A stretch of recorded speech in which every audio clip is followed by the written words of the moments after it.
I don't think it's going to be that drastically different. I mean, I would have a hard time envisioning Jalen Hurts throwing the ball 30 plus times a game. I mean, that seems like an awful lot to me. That's a lot to put on the plate of anybody, and especially a guy that only started a handful of games last year. But it's an interesting place. I think that when the Eagles were at their best, when they went to the Super Bowl, Peter, my old boss, Peter King, and I got to go and hang out with them after they beat the Patriots and see how they came up with a lot of their play calls. And at their best, they were super collaborative. They had, Frank Reich would add a piece of this. Doug Peterson would add a piece of this. John DeFilippo would add a piece of it.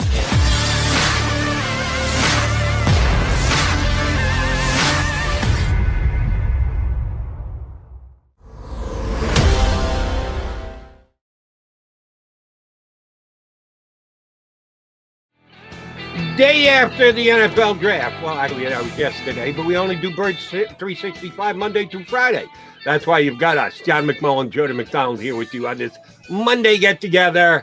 We've already done some pretty damn good analysis on the Eagles draft. We're going to get a third opinion on what the Birds did and kind of jump around the National Football League and see which teams really killed it this weekend on the NFL draft. Here to help us do this, one of John's compatriots from SI, Connor Orr, joins us here on Birds 365. Connor, Jody Mack, and Johnny Mack here. How are you today, bud? I'm doing good. Thanks for having me, guys. Hey, thanks for joining us, Connor. Do want to get, obviously, grades are kind of a necessary evil in this profession. I always like to call it first impressions, but we'll start there before we get to the Eagles. Who do you think did the best over the weekend, over the 3 days of the 2021 NFL draft?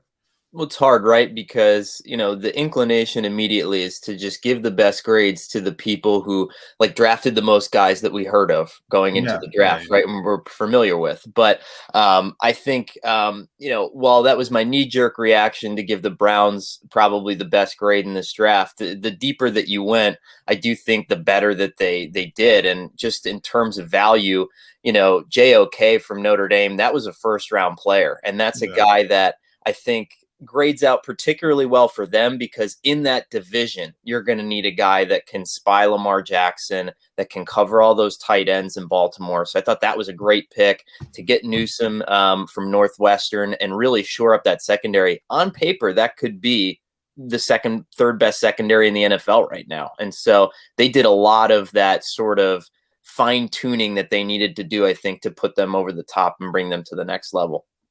Right. We just talked about a couple other Eagle rivals in the NFC East.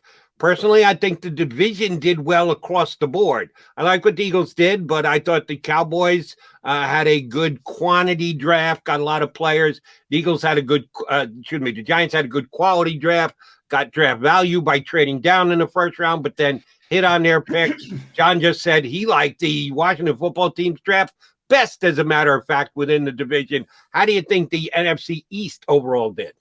I thought it was really interesting, and someone called what the Giants did noble. I mean, Dave Gettleman, there's no assurance that he's going to be around to spend that first round pick next year, if things go south. And to do that the way that he did, and to kick back a draft pick into a much better 2022 class, or at least we're going to know more about these players, I think was a really smart move. And then, it just kind of icing on the cake to have Azeez Ojulari drop to you in the second round. I think he checked a lot of boxes there. Kadarius Toney, that seemed like a little bit of a luxury pick, right? Maybe you would have tried to do what Philly did, and I think Devonta Smith is better than him and gives you a better, kind of option for Daniel Jones. But I think they did a nice job checking off boxes. But I agree with John. I thought that Washington's draft was fantastic, and I think the best thing they did was not chase that quarterback, and just, you let Ryan Fitzpatrick work for a year. He's won 10 games in a season before, and I think he could do it again with this team. All of a sudden, they can control both lines of scrimmage in a division that's just not very talented at this point. And I think they could win the division again this year. Yeah, Connor, it's interesting you bring up the Giants. Before you came on, I kind of made that point that I look at Kadarius Toney as a manufactured touch guy, and I think that's really difficult for coaches to keep getting back to it. You have to sort of check mark it and say, we got to get this guy involved. But Ojulari, I think most people thought he would be a first-round pick, in the 20s. So if you flip flop them and you got Ojulari at 20 and Tony at 50, then I think people would look at it and say that's a better haul. It's interesting the impressions you get from the pedigree of the player, first round versus second round.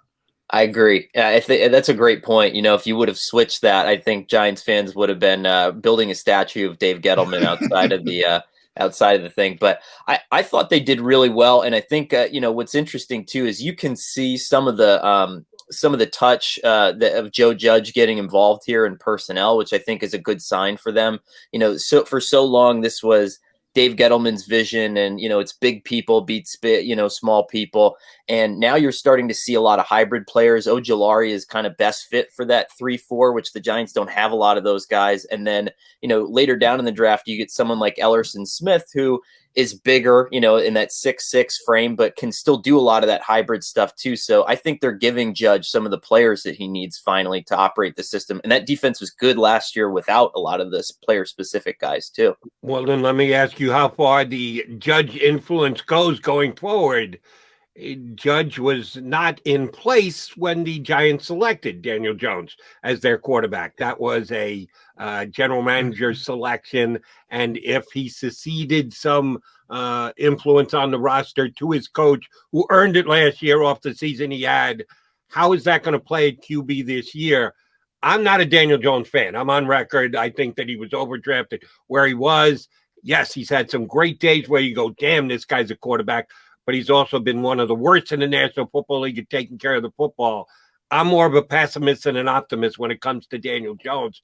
How's the quarterback situation going to play out in New York this year? Because they went out and got him enough weapons. He's got the weapons to succeed. It's now on him. Do you think Daniel Jones sinks or swims? Well, it's a great question. I love what they did in kind of, saying, okay, go get it, and I think that this is the perfect scenario for Judge because Jones has all the weapons. You kept the offensive coordinator, probably begrudgingly a little bit, but, to keep the system in place for him. And if he sinks at this point, you can do what the Bears and the Jaguars with Blake Bortles and a lot of these other teams didn't have the luxury of doing, which is pull the plug before it gets too late, and you start sinking too many assets into it. And I think that if Judge starts winning some games, I think he starts to win those arm wrestling matches a little bit more, and he can move on from a player like Daniel Jones. And I think that this is going to be a great evaluation period for him because you have not only like some of the good, ancillary weapons, but Kenny Golladay was the best 50-50 ball receiver in the NFL. Like he's going to make you better just by virtue of beating up on defensive backs and winning those battles. And if Jones can't find himself in the top 15 this year, I think you have every right to move on from him at this point, because that's one of the best set of weapons in the NFL. Like forget about the division. I mean, that's probably a top 5 or 6 group of receivers that you have there in tight ends. Yeah. Connor, we're talking with Connor Orr from Sports Illustrated SI.com. Check him out. Monday Morning Quarterback, his draft grades. Did a lot of great work about the NFL draft as a whole. Do want to shift you towards the Eagles here, starting with Devonta Smith at number 10 overall. Obviously, it was an interesting trade because it's an all NFC East thing. The Eagles go up with the Cowboys, and they jump up over the Giants, who presumably would have taken Devonta Smith. So your thoughts on the pick, 166 pounds, a lot of talk about that. Durability concerns only from that standpoint, because he's been on the field in Alabama and he's produced. Yeah, I think the weight thing is just one of those pre-draft things that we will probably never think of again. I think that it's just one of those storylines. I talked to a few people who've had connections to teams in their, strength and conditioning departments about Devonta Smith. And the consensus is there are so many times when teams try to tinker with guys' natural biomechanics, try to make them bigger or smaller than they need to be. And that's when you run into problems, and Smith is a Heisman Trophy winner. He's incredibly productive at 166 pounds. The cornerbacks that he was facing in the SEC are among the best that he's, they're better than some of the players that he's going to face in the NFC East this year. Like, let's be real about that, especially when you're playing like the Giants. But so I think he's going to be able to get off the line. He's going to be able to win those battles. he's overcome his genetics already, to get to this point. And so you're always going to be able to find other ways to do that. But I was fascinated by the fact that the Eagles actually landed him, because that was probably the most open secret in the NFL draft. They wanted one of the two Alabama guys. I think they probably had a preference, but their dream scenario there was to take either Waddle or Smith. And if they didn't get him, they were going to trade back to where they were more comfortable in the cornerback range, hopefully deeper into the first round. That was always the plan for them. And I was surprised that the Giants didn't just try to get up one pick, because I bet they would have preferred Devonta Smith. I was surprised that the Cowboys let them there, and I've been thinking about that for the last 2 or 3 days. And the only thing I can come up with is that maybe Jerry Jones preferred, that the Eagles have him at this point. Maybe they couldn't maximize him as much as the Giants could at this point in that group of receivers. I'm not really sure, but that's certainly not, that was attributed. I think the guys in the draft broadcast are saying, well, this is just new wave GM thought, but I don't think so. I think this is kind of just one of those strange things that I'm not 100% sure why it happened. And that's one where we wanted to be a fly on the wall in the war room for the conversations to actually see both sides and how the thinking went down. About the Eagles this upcoming season, new offensive coordinator, new offensive coaching staff in general. Doug Peterson, after his release, had come down, a lot of report stories that at times his play calling was second guess. He was called into the owner's office every week to talk about, why'd you run the football here? That they're a pass-centric, owner-driven team. Nick Sirianni's going to come in here and throw the ball all over the lot, or so we think. They did add a running back in the draft this week and already have Miles Sanders here.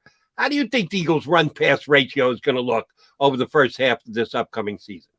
I don't think it's going to be that drastically different. I mean, I would have a hard time envisioning Jalen Hurts throwing the ball 30 plus times a game. I mean, that seems like an awful lot to me. That's a lot to put on the plate of anybody, and especially a guy that only started a handful of games last year.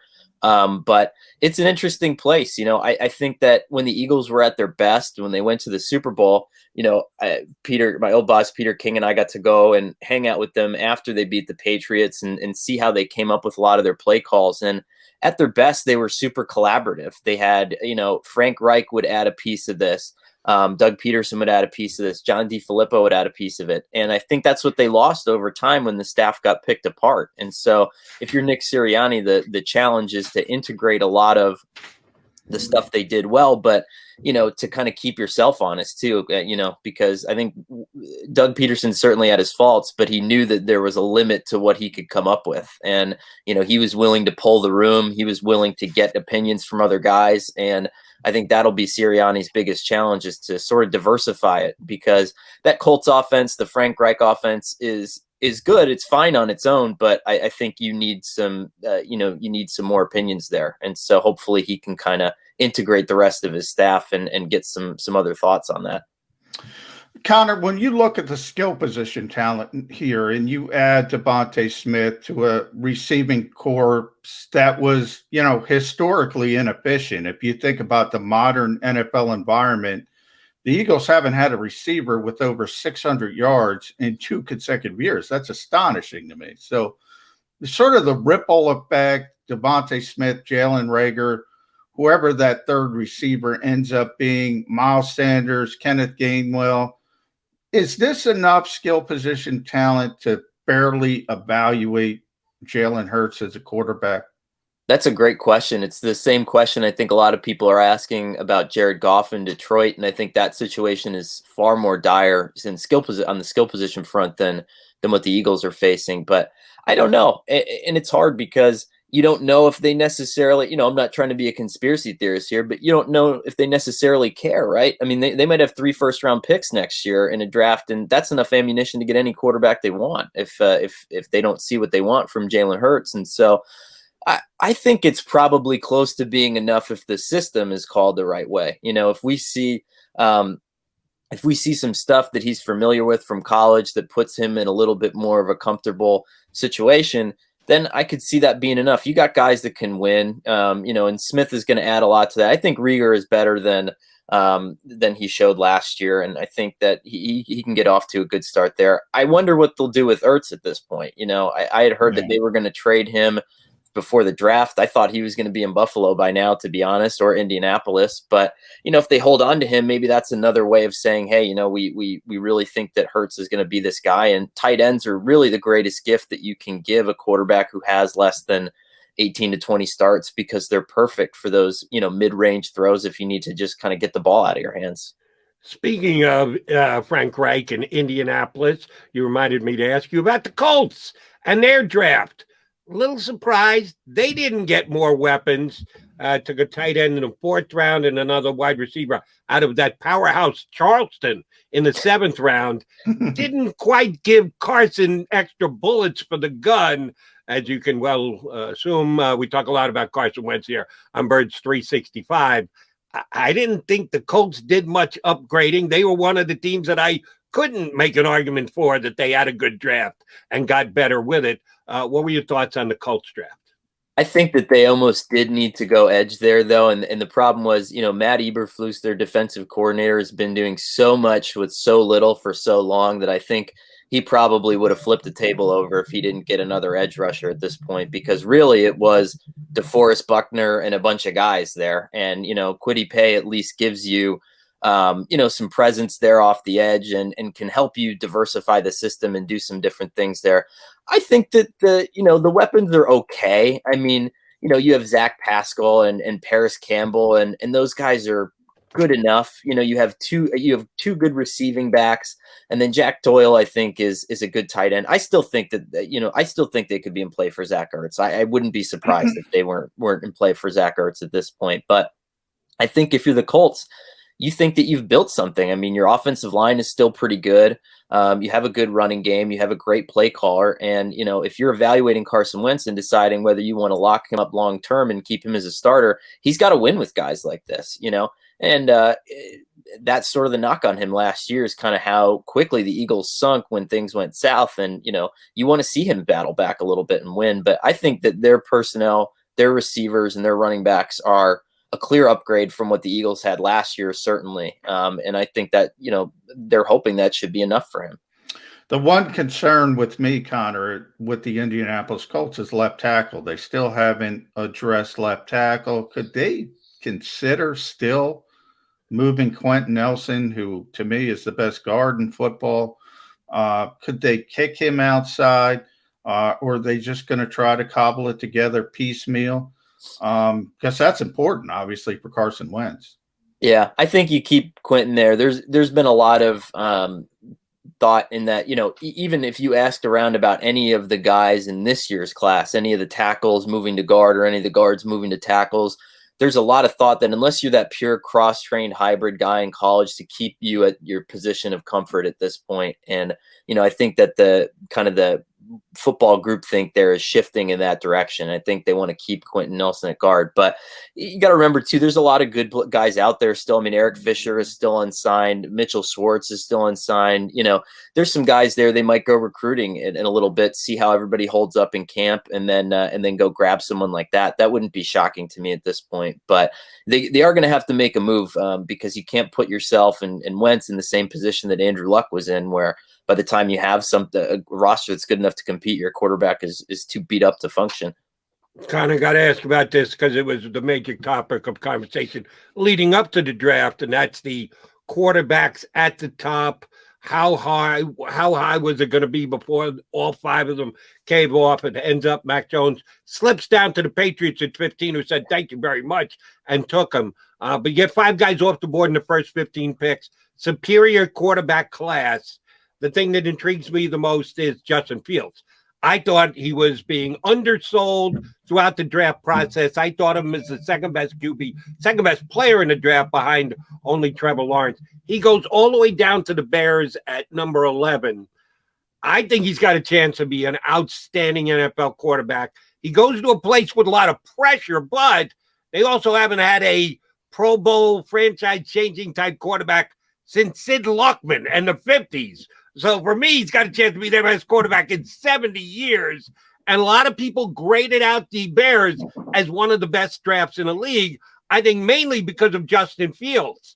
How did the narrative change? Because up until the Bears called out his name, I thought he was being undersold. And then all of a sudden, The Bears have the best draft because of Justin Fields. What happened? Oh, you guys hated him all week long. How did the coin turn on Justin Fields? Well, I think you're right. I think he was being undersold. And, I heard the same things that everybody else heard leading up to the draft, that, this was going to be a mistake. This was going to be a guy that you wouldn't want. And, I think that's just a product of that pre-draft chatter that just gets out of control and takes on a life of its own at some point. I mean, look at how many of us, I had Trey Lance until midnight before my on the mock draft, and I changed it because I was like, gosh, everybody is saying Mac Jones. I must be wrong. I must be crazy. And of course, that's what happens when you listen to other people. I think that Fields is good. I think that there are coaches out there who saw him, like you said, as the second best quarterback in this draft. I think if he would have stayed in college and came out, he probably would have been the number 1 overall pick next year. And so if you're Chicago, you cut the line there and you get a great quarterback. I like the pairing because look at all the things that Matt Nagy had to do to stand on his head and make this offense work with Mitch Trubisky. And he made the playoffs twice with Mitch Trubisky. You had all these gadget plays. You had running backs and tackles throwing passes because that's what you needed to do to get by. And at this point, Justin Fields, you don't have to do that. He's tremendously accurate. He's mobile. It adds a dimension to the Bears offense that they haven't had before. So I think it's great. And then to come back and get maybe my favorite or second favorite left tackle in the draft in the second round. I thought that was just a banner day for Chicago. I thought they couldn't have been more thrilled about the way this weekend worked out. Connor, that second tier of quarterbacks, I think we're at 8, which was an NFL record, the Super Bowl era through day 2. So yeah, Kyle Trask goes to a great situation where he can sit and learn. Kellen Mond, I believe, goes to Minnesota. Davis Mills, really important pick for the Houston Texans for obvious reasons. And Deshaun Watson and that legal situation, a lot of uncertainty. What do you think that second tier? Do you think anybody has a real chance to develop into a legitimate NFL star? Yeah, I think there was a ton of momentum behind Kellen Mond, after his pro day. And he was really interesting because, when a lot of these guys go out and get the quarterback gurus to coach them through the preseason, through the draft prep season, and then organize their pro days, Kellen Mond didn't hire anybody. He went and he watched a bunch of NFL games. He wrote down all the hardest routes that quarterbacks have to throw, and he did them all from under center when the scouts came and said, this is exactly what you're going to need me to do. And you don't think I can do any of this, but watch this. And he killed it. And I think that really changed the perception on him. I mean, he was a 6th round pick, and then all of a sudden teams are talking about him being the 6th quarterback off the board. And he just flexed a lot of muscles that I don't think teams knew he had. Plus, that he's mobile. And so Minnesota, there's a lot of attraction there because you've had Kirk Cousins for so long. You kind of know your limitations there. I could see him kind of knocking on the door of a job at some point if they continue to not struggle, because I do think Kirk Cousins is a good quarterback, but like San Francisco and Jimmy Garoppolo, at some point you kind of know your limitations in the offense with a guy, and I think that Mond is interesting there. Maybe I think about wagering too much because I gave John an over-under potential wager earlier in the show. Now I'm going to give one to you. Over-under number of games started by Deshaun Watson for the Houston Texans this year. I'm putting it at 1/2. 1/2 game. Any chance that you actually take the under on that Deshaun Watson will not be in the Texans uniform either because of legal issues and or because he's traded to another team? I think there's 0 chance he plays a game for the Texans this year, and that's just me. You're taking the under on 1/2. I am, yeah. Yes. I just don't see it. And again, I mean, we have an ocean of legal information that we should take our time to wade through, and I hope the NFL takes their time to wade through. But I just think that the Davis Mills pick was far too indicative of what the Texans are hearing internally. I mean, that team needed so much help, still does need so much help. And with the best draft equity that you're going to have, you took a quarterback when you already had Tyrod Taylor. And I think that said probably all it needed to say. about that. I mean, Mills is a good high upside guy, but you need everything. You need offensive line help. You need receivers. You need tight ends. You need defensive line help. And they chose to kind of go with a quarterback there. And to me, that just, I think, says all it needs to say. Now, I got to lock you down here, Connor, and read Connor at SI.com. This is going to be my last one. But first, before I get to that, you said under for the Houston Texans. I want to lock you down. Could he play over a half game for anybody else? Could he be traded, say be suspended for 6 games? Would you still go under? I don't know. That's a good question.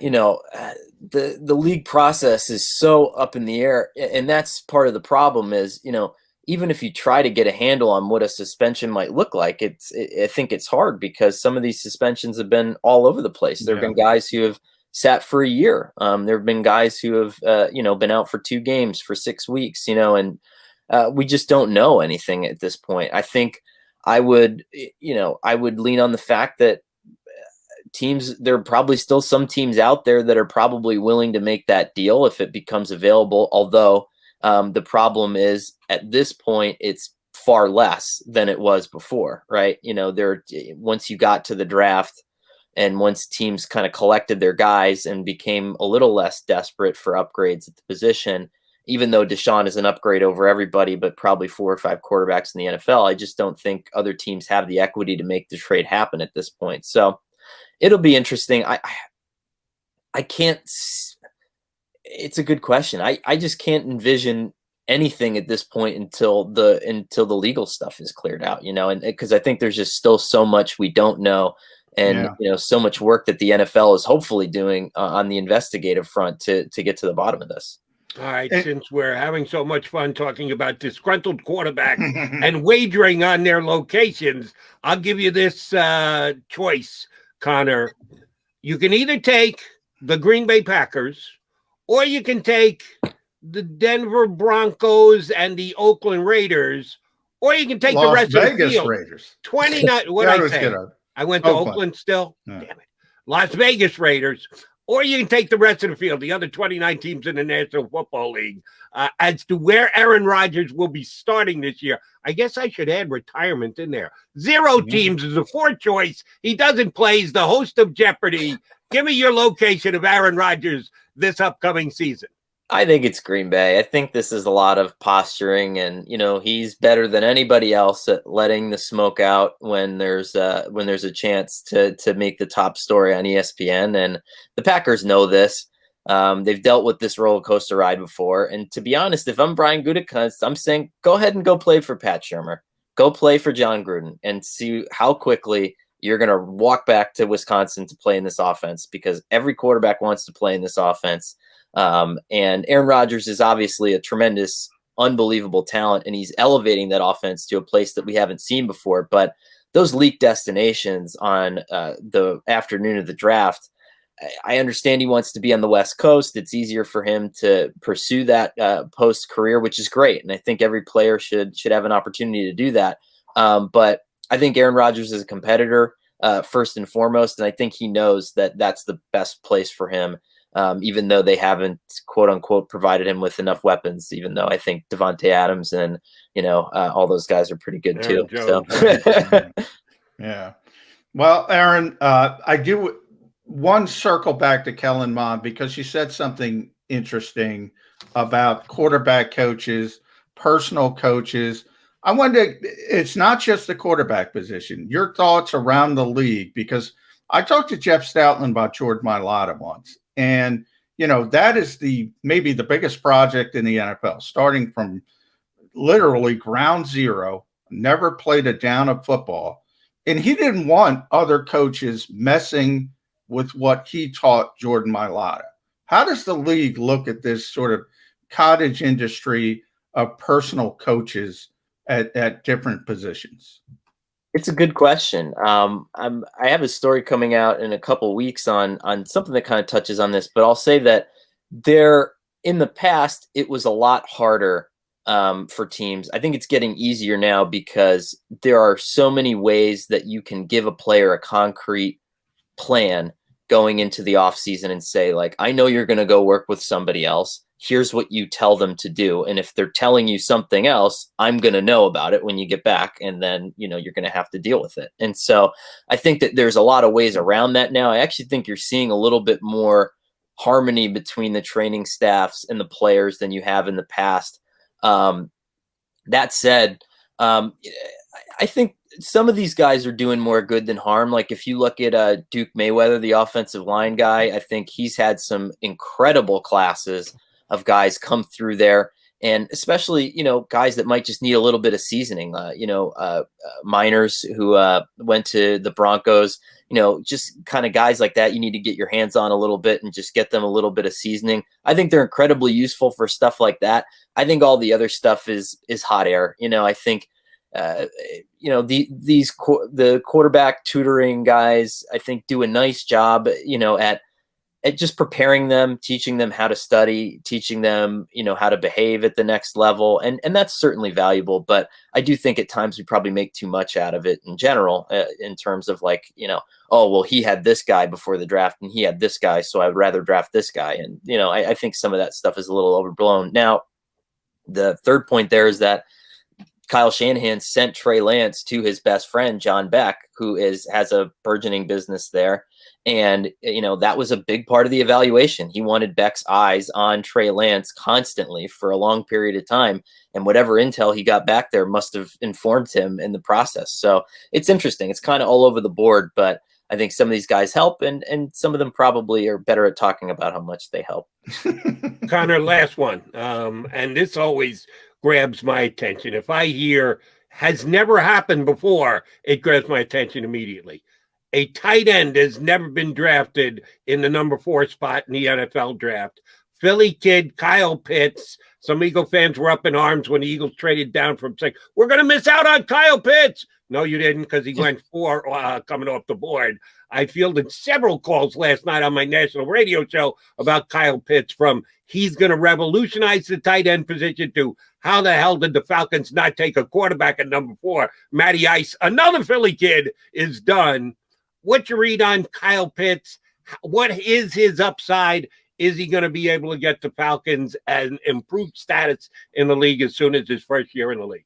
Yeah, I think it's a great move for the Falcons because you're essentially just getting a slightly heavier X receiver that you're going to get to pay as a tight end throughout his career, and you're probably going to use him more like an X receiver anyway. And if you look at the disparity, the George Kittle contract kind of caught tight ends up a little bit. Now it's like a $7 million difference in average per year. But if you're Atlanta, who cares? You can line this guy up all over the field. You were going to do that anyway.